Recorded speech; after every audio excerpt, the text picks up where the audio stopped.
에디터 B, 브이로그 채널 개설한다고 하지 않았어? 왜 안 해? 브이로그 채널 하긴 할 건데 무슨 카메라를 써야 될지 잘 모르겠더라고요. 카메라 샀잖아. 사기는 샀어요. 일단 샀는데 이게 54배 줌이 되는 카메라라서 54배 줌이 브이로그에 왜 필요해? 하지 마.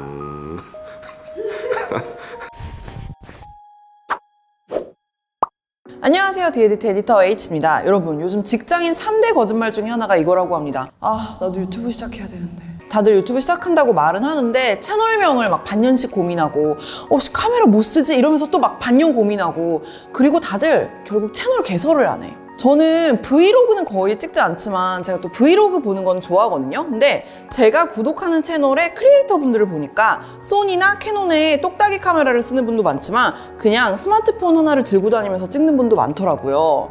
그래서 여러분이 맨날 입으로만 브이로그 채널 개설한다고 하는 분들에게 도움을 드리기 위해 오늘은 특징이 완전히 다른 3개의 카메라를 비교해 보려고 합니다.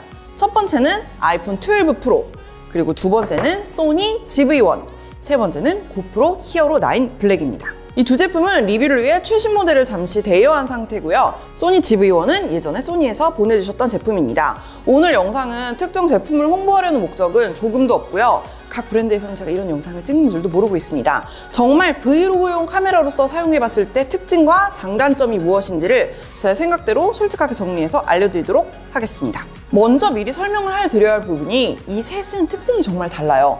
아무리 카메라가 좋아졌다고 해도 폰카메라는 폰카메라고 진짜 브이로그용으로 나온 이런 똑딱이 카메라랑 비교할 수는 없단 말이에요. 그리고 이거는 액션캠이잖아요. 얘네 셋을 화질만 두고 1대1로 비교한다면 불공평한 비교가 될 수밖에 없겠죠. 근데 브이로그는 무조건 화질이 제일 중요한 게 아니잖아요. 편의성이나 휴대성도 생각해야 되고요. 그러니까 오늘은 각 제품에 대한 리뷰라기보다는 카테고리별 비교라고 봐주시면 될 것 같아요.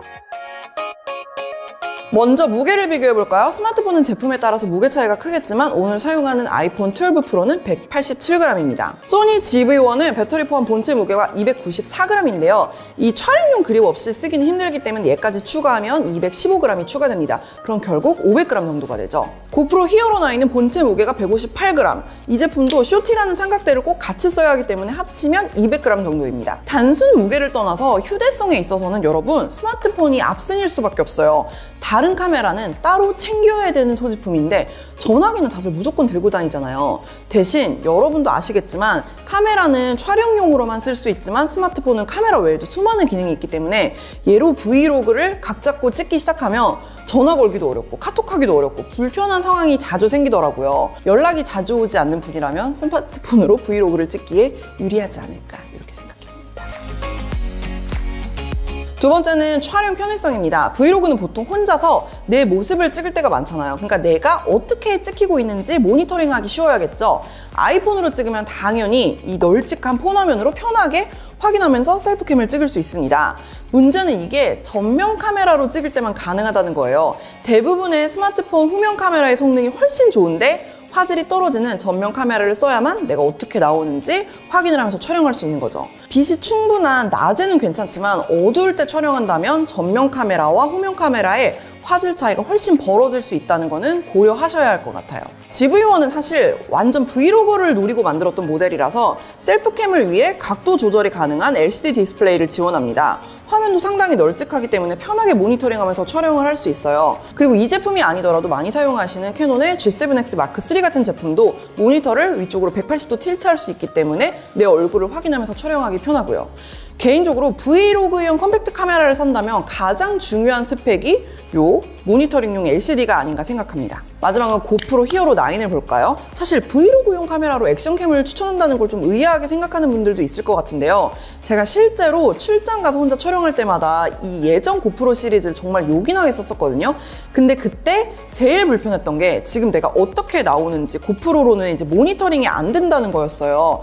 이번 신제품은 전면에 디스플레이가 들어가서 훨씬 촬영하기 편해졌습니다. 물론 이게 1.4인치짜리 코딱지만한 화면이라서 잘 보이진 않는데 적어도 내가 뭐 화각 가운데 정확하게 써 있는지 어느 정도로 나오는지는 보이니까 안심이 되더라고요. 그리고 일반 카메라들이랑 다르게 고프로는 신도가 거의 없어서 초점이 나갈 일이 없거든요. 그러니까 대충 내가 요 정도 위치에 요 정도 사이즈로 나오는구나 하는 것만 확인하면서 촬영을 하는 거죠. 솔직히 엄청 세밀한 모니터링이 가능한 건 아닙니다. 세 번째로 포커스 성능에 대해서 얘기해 볼게요. 고프로랑 아이폰은 초점을 잡는 느낌이 비슷하다고 생각하시면 됩니다. 기본적으로 일반적인 DSLR 같은 카메라처럼 심도를 표현해주는 렌즈가 아니에요. 배경과 인물의 전방위적으로 포커스를 고루 잡기 때문에 지금 초점이 잡히고 있나? 배경에 잡혔나? 이런 걸 의식하지 않고 편안하게 촬영할 수 있습니다. 다만 고프로는 광각 렌즈를 기본으로 하다 보니까 피사체랑 렌즈 사이에 초점거리가 너무 가까우면 초점을 잘 못 잡더라고요. 이제 컴팩트 카메라로 넘어오면 포커스가 제대로 잡히고 있는지 어느 정도 신경 쓰면서 촬영을 해야 되죠. 왜 여러분 뷰티 유튜버들이 화장품 클로즈업으로 보여줄 때 항상 이렇게 뒤에 손을 대는 제스처를 하잖아요. 이게 앞에 나와 있는 물건에 초점이 더 쉽게 맞을 수 있도록 하는 행동이거든요. AF 반응 속도가 못 받쳐주는 카메라는 실컷 화장품을 이렇게 앞에 대고 말하는데 계속 내 얼굴에 초점이 맞을 수도 있어요. 그런 면에서 이 소니 GV1은 상당히 메리트가 있는 제품입니다. AF 인식 속도가 정말 빠르기 때문에 가까이서 제품을 클로즈업으로 지속적으로 보여주는 영상 같은 경우도 거의 포커스에 대한 스트레스 없이 촬영할 수 있습니다. 그리고 아이폰이나 고프로와 다르게 자연스러운 아웃포커스 표현이 가능하기 때문에 이제 심도가 들어가다 보니 영상 때깔 자체가 더 좋아 보이기도 하고요. 그 다음은 오디오인데요. 여러분 사실 영상에서는 오디오가 차지하는 비중이 생각보다 정말 크답니다.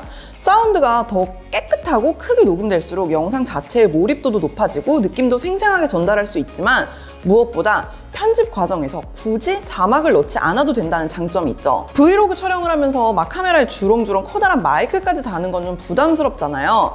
카메라의 자체 마이크 성능을 여러 상황에서 비교를 해볼게요. 먼저 조용한 실내에서 촬영해봤습니다. 안녕하세요. 디에디트 에디터 A입니다. 경화미가 무슨 최고의 브이로그 카메라를 찍겠다고 테스트를 한다고 하는데 어떻게 오디오가 잘 들리시나요? 들리시나요? 어떤 게 제일 예쁘게 나오고 어떤 게 소리가 가장 뚜렷하게 들어가는지 여러분이 직접 판단해주세요. 뿅뿅뿅! 사실 오늘 가져온 3개 제품 모두 자체 마이크 성능이 굉장히 좋은 편이에요. 아이폰은 볼륨이 가장 작긴 했고 소리가 조금 멀리 들리는 느낌은 있었지만 목소리가 아주 깔끔하게 담기고요. 고프로는 생각보다 소음이 굉장히 잘 되더라고요. 근데 약간 먹먹한 답답한 소리로 녹음이 됐습니다. 확실히 소음을 GV1이 가장 잘 되는 걸 확인할 수 있었습니다. 이번엔 소음이 심한 실외에서 촬영해봤습니다. 여러분 지금 제 뒤로 시끄럽게 지하철 2호선이 지나가고 있는 상황에서 한번 목소리를 담아보고 있습니다. 지금 제 목소리가 심한 지하철 소음 속에서도 얼마나 잘 들리고 있을지 궁금한데요. 아이폰은 볼륨이 좀 작은 걸 빼면은 전반적으로 깨끗하게 준수하게 녹음이 됐습니다. 그리고 이렇게 지하철 소리 같은 소음이 심할 때는 고프로로 녹음된 소리가 가장 주변 소음은 적게 들리고 목소리가 또렷하게 담겨서 듣기가 편하더라고요. GV1은 목소리도 잘 수음이 되었지만 주변 소음도 너무 잘 들어와서 너무 시끄러운 환경에서 촬영하기에는 약간 날카롭다는 느낌이 있었습니다. 말하는 사람이랑 멀리 떨어진 상태로도 녹음을 해봤습니다. 네, 유니PD 한번 자기소개해주세요. 안녕하세요, 디에디트 유니PD입니다. 잘 들리시나요? 안녕하세요, 디에디트 유니PD입니다. 잘 들리시나요? 안녕하세요, 디에디트 유니PD입니다. 잘 들리시나요? 아이폰이랑 고프로 모두 생각보다 멀리 떨어져 있는 유니PD의 목소리가 잘 들리더라고요. GV1은 전반적인 그 오디오 레코딩 성능에 비해서는 거리가 멀어지니까 제 기대만큼은 수음이 잘 되지 않는 모습이었습니다. 폰으로 만약에 브이로그를 찍으신다면 주의하셔야 되는 게 따로 잡을 데가 없잖아요. 그렇다 보니까 무의식 중에 손으로 이렇게 꽉 잡고 촬영하는 분들이 많거든요. 그러면 여기에 있는 마이크를 손으로 막는 경우가 많아요. 그럼 소리가 먹먹하게 들어가기 때문에 이걸 주의하셔야 됩니다. 그래서 저는 폰으로 브이로그 찍으시는 분들 아주 저렴한 제품이더라도 스마트폰 삼각대를 따로 쓰시는 거를 추천드려요. 다음은 손떨림 방지 성능을 얘기해 보겠습니다. 제가 브이로그 유튜버는 아니지만 그래도 제가 1년에 한두 번씩은 디에디트 라이프 채널에 고삐 불린 브이로그 영상을 올리고 있어요. 그때마다 우리 편집을 하는 유니PD도 그렇고 구독자분들도 하는 말이 있어요. 너무 어지러워요. 화면이 너무 흔들려요. 제가 나가서 브이로그를 찍으면서 무슨 자전거를 타고 액티비티를 하고 러닝을 하는 것도 아닌데 막상 카메라를 이렇게 손에 들고 일상을 편하게 촬영하다 보면 카메라가 엄청 흔들려요. 먼저 걸어가면서 찍은 거예요. 여기는 디에디트 옥상이고요. 뒤뚱뒤뚱 걸어가면서 브이로그 영상처럼 한번 지금 전면 모니터로 제 얼굴을 보면서 뒤뚱뒤뚱 걸어가고 있는데 잘 나오고 있는지 모르겠네요. 지금 해가 질 무렵인데 하늘이 너무 아름답네요. 잘 나오고 있나요? 제가 뒤뚱뒤뚱 걷고 있는데 흔들림은 괜찮은지 달리면서 찍은 영상도 비교해서 보여드릴게요. 출발! 출발!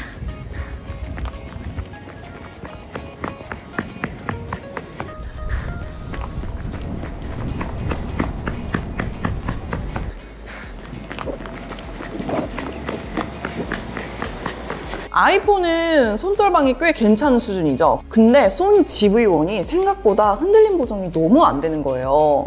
스테디샷에서 중간 정도 강도로 해놨거든요. 왜냐면 가장 센 액티브 모드로 해두면 화각이 너무 좁아져가지고 촬영을 하기가 힘들어요. 근데 어쨌든 스테디샷을 켜놨는데 그냥 걸어가면서 찍을 때도 영상이 너무 흔들리더라고요. 고프로는 여러분 보시는 것처럼 부스트 모드로 해놓고 찍으면 정말 흔들림 보정 성능이 어마어마합니다. 사실 이 영상에 굳이 고프로를 껴놓은 이유도 이거예요. 고프로의 손떨림 방지 성능은 정말 넘사벽이거든요.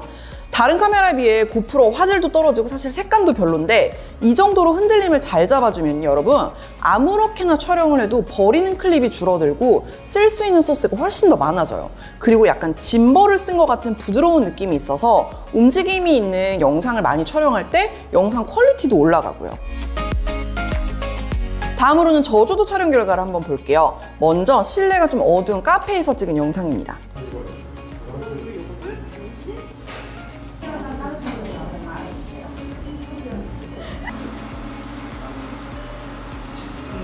이건 뭐 한눈에 봐도 아이폰이 제일 잘 나왔죠. 안보의 디테일이나 노이즈도 적고 가장 밝은 부분에 하이라이트가 날아가지도 않았고요. 고프로는 확실히 저조도에 굉장히 취약한 카메라더라고요. 근데 GV1도 고프로보단 나은데 생각보다 저조도 결과물이 좀 어둡게 나와서 자동 모드로 계속 촬영을 한 거긴 한데 좀 마음에 들진 않았습니다. 이번에는 노출 대비가 심한 환경에서 HDR 성능도 비교해 보겠습니다.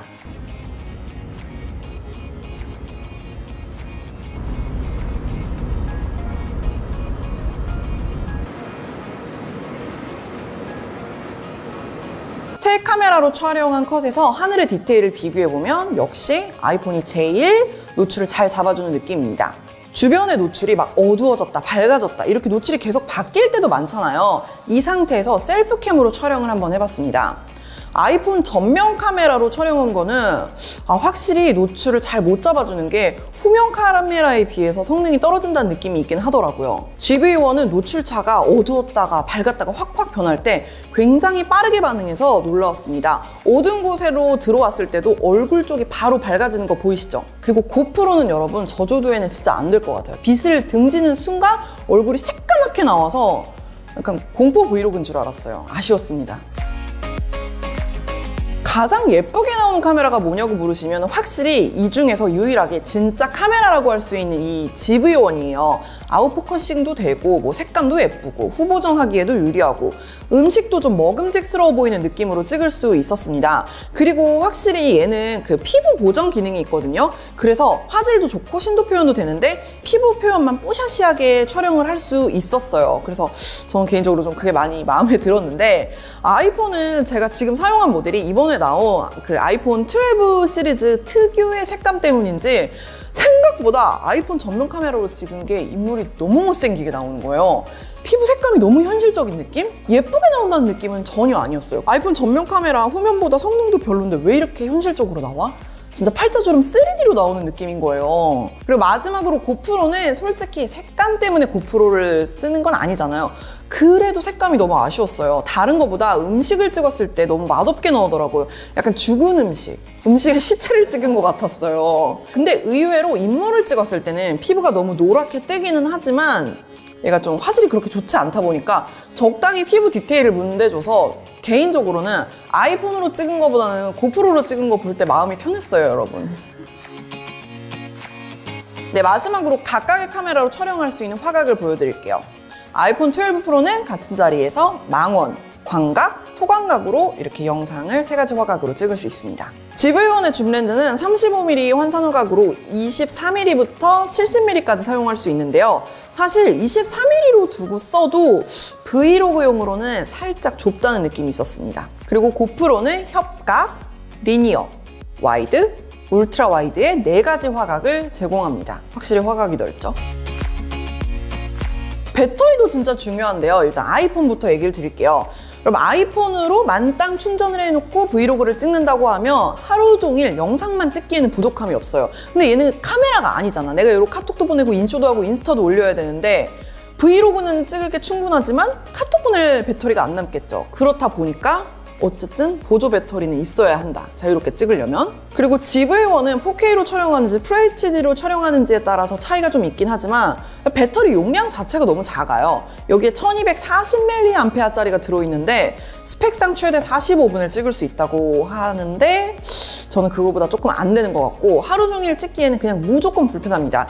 얘는 마음 편하게 찍으려면은 무조건 여분의 배터리가 있어야 합니다. 그러니까 배터리를 교체하는 과정도 필요하고 따로 챙겨야 되는 과정도 있고 배터리에 대해서는 가장 좀 스트레스가 큰 제품이죠. 오히려 얘보다 훨씬 작은 액션캠인 고프로 히어로 9에 배터리 용량이 훨씬 큰 게 들어갔어요. 얘는 1720mAh 배터리가 들어갔고 지금 정확한 최대 촬영 시간은 모르겠는데 전작보다 30% 배터리 수명이 길어져서 쓰면서도 꽤 쓸만하다는 느낌을 받았습니다. 하지만 얘도 정말 하루 종일 뭐 고정해두고 타임랩스도 찍고 싶다 하시면은 그래도 여분의 배터리가 있는 걸 추천드리기는 합니다. 네, 여러분 오늘은 이 셋 중에 어떤 카메라가 더 좋다 이렇게 결론을 내리려는 영상은 아니었어요. 스마트폰, 컴팩트 카메라, 액션캠으로 브이로그를 찍을 때 전반적인 특징이 이렇게 다르다는 걸 알려드리고 싶었습니다. 오늘 사용한 기기만으로 얘기를 하자면 사실 아이폰 카메라가 전반적으로 모든 게 중간쯤 되는 준수한 성능을 보여줘서 무난한 것 같기는 해요. 근데 스마트폰을 2개 정도 쓰는 사람이 아니라면 폰으로 영상을 찍다 보면 분명히 하루 종일 불편한 점이 여러 가지가 있거든요. 그걸 미리 생각을 하셔야 됩니다. 그리고 GV1 같은 카메라는 화질이나 색감, 느낌이 확실히 좋지만 셋 중에 가장 무겁기도 하고 배터리에 대한 스트레스도 발생을 하죠. 결국 영상 퀄리티가 좋아지는 만큼 더 번거로워지는 건 어쩔 수 없는 것 같아요. 고프로도 진짜 장단점이 확실하죠. 초점이 나가거나 영상이 흔들리는 거에 대한 스트레스 없이 정말 편하게 아무렇게나 찍을 수 있지만 화질이나 색감이 너무 아쉬웠습니다. 내가 어떤 스타일의 유튜브 영상을 찍는지를 먼저 판단하고 고르시는 게 제일 좋을 것 같아요. 그러기 위해서는 무턱대고 카메라를 지르지 마시고 지금 쓰고 있는 핸드폰 카메라로 먼저 한 편의 브이로그를 찍어보세요. 최신형이 아니라도 상관없어요. 그러면은 내가 어떤 장면을 많이 찍는지, 오디오 성능은 어느 정도 필요한지, 내가 정적인 영상을 고정해놓고 찍는지, 역동적인 영상을 많이 찍는지 알 수 있을 것 같습니다. 아셨죠, 여러분? 무엇보다 가장 중요한 거는 채널을 개설하시는 일입니다. 2020년에 유튜브 시작하는 거 목표로 삼으셨던 분들 얼마 남지 않았습니다. 채널명 정하시고 계정 개설하시는 거를 1번 목표로 하시고 그 다음에 카메라를 골라서 한번 즐거운 나의 일상의 기록이 되는 브이로그 채널을 열어보기를 기대합니다. 여러분 채널 열면 밑에다가 댓글 달아주세요. 제가 가서 하트 찍어드릴게요. 오늘 영상은 여기까지입니다. 더 궁금한 거 있으면 댓글로 달아주시고요. 다음 영상에서 또 만날게요. 안녕! 와, 줌.